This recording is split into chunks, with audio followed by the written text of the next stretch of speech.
All right, let's take a listen into what other reactions have been coming in on this story.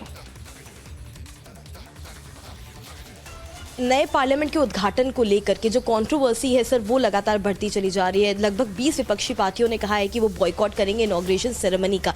Sir आपका क्या कहना है इस पर? कंट्रोवर्सी के पीछे कॉन्स्पिरेसी है। मैं माननीय प्रधानमंत्री जी का आभार प्रकट करना चाहूँगा एक सांसद होने के नाते कि जितने कम समय में जितनी भव्य लोकतंत्र का मंदिर उन्होंने बनाया, विश्व में नहीं बनाया। हम जितने दिनों में अपना 2 रूम फ्लैट नहीं बना पाते हैं उतना, और क्वालिटी बहुत अच्छी है। फिर उन्होंने दूरदर्शिता का परिचय दिया। जैसे शेरशाह सूरी ने सड़क बनाई थी, उस समय इतनी ज़रूरत नहीं थी, लेकिन आज वो हमारे लिए लाइफ लाइन है। एक्सप्रेस वे गडकरी जी ने बनाए तो किसानों ने तमाम आलोचना की, लेकिन आज उन पर भी ओवरटेक करने में डर लगता है, इतने ज़्यादा वाहन हो गए।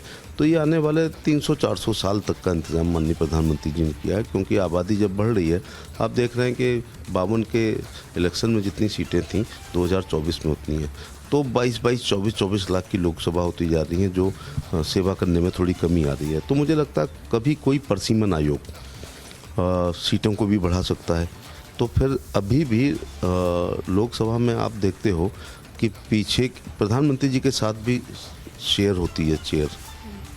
उसके बाद 2-2 लोग बैठते हैं, फिर 4-4 लोग बैठते हैं, 6-6, लास्ट में तो 16 लोग बैठते हैं। और 8 नंबर वाला एमपी को अगर उठना हो किसी कारण से, तो उधर के 8 और इधर के 8 को अपना माइक्रो वो जो भी है ईयरफोन की लीड निकालनी पड़ती है। तो कहने का मतलब है कि 500-700 साल आगे तक का माननीय प्रधानमंत्री जी ने इंतजाम किया है। तो ये मैं उनको बधाई देना चाहूँगा। और जहाँ तक विरोध की बात है, जिन विषय को लेकर उनका विरोध है वो भी अगर मान लो उनको ना मिलता तो वो और कोई कारण ढूंढते। सर लेकिन वो कह रहे हैं कि राष्ट्रपति को क्यों नहीं इनवाइट किया, राष्ट्रपति क्यों नहीं पार्लियामेंट का इनॉग्रेशन कर रही हैं? चूँकि हम सोच रहे थे पहले जॉइंट स्टेटमेंट जो आया था उसमें कहा गया था कि हम आना चाहते थे इनॉग्रेशन में, लेकिन जैसे ही पता चला कि राष्ट्रपति को इन्वाइट नहीं किया गया है, राष्ट्रपति नहीं इनॉग्रेट करेंगी, प्रधानमंत्री इनॉग्रेट करेंगे, तब इसका बाइकआउट किया जा रहा है। और सर इसको लेकर सुप्रीम कोर्ट में PIL भी है।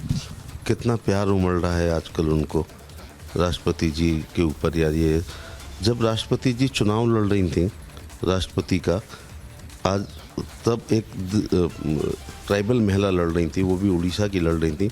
और जब वो वोट मांगने के लिए इन्हीं राज्यों में गई जहाँ पर विपक्ष की सरकार है, तो उनको मत नहीं पड़ दिया गया। तो असली बात थी कि राष्ट्रपति जी को, द्रौपदी मुर्मू जी को राष्ट्रपति बनने से जिन लोगों ने विरोध में वोट डाल करके रोका है, आजकल वो एक डबल स्टैंडर्ड की बात कर रहे हैं। मुझे लगता है ये बात किसी ने नहीं कही होगी, क्योंकि राष्ट्रपति जी ने कैंपेन किया और वो हर दल से वोट मांगने गई, हर सूबे में गई हैं, हर राजधानी में गई। और जिन लोगों ने उनको तब राष्ट्रपति बनने के रास्ते में कांटे बिछाए थे, आज वो लोग दोहरी बात कर रहे हैं। ये डबल स्टैंडर्ड की बात है। सर एक आखिरी सवाल सेंगोल को लेके। सर हिस्टोरिक सेंगोल को इंस्टॉल किया जाएगा न्यू पार्लियामेंट बिल्डिंग में। सर जयराम रमेश सेंगोल को लेकर कह रहे हैं कि उसका जयराम रमेश ने सर उसके हिस्टोरिकल सिग्निफिकेंस पर ही सवाल उठा दिया है। यहाँ तक ये भी कह रहे हैं कि जो इतिहास है उसको तोड़ मरोड़ करके BJP RSS पेश कर रही है। सिर्फ तमिलनाडु में पॉलिटिक्स और सत्ता के मद्देनजर ये पूरा ट्विस्ट किया जा रहा है पूरे हिस्ट्री को सेंगोल के इर्द गिर्द। और वो ये भी कह रहे हैं कि ट्रांजिशन ऑफ पावर के तौर पर दिया गया था सेंगोल, इसका कोई प्रूफ नहीं है, इसका कहीं पे कोई जिक्र नहीं है। जब नेहरू जी ने लिया था तब अच्छा लगा था, और आज रखा जा रहा है तो दिक्कत हो रही है। यही तो दोहरा चरित्र कांग्रेस के लोगों का है।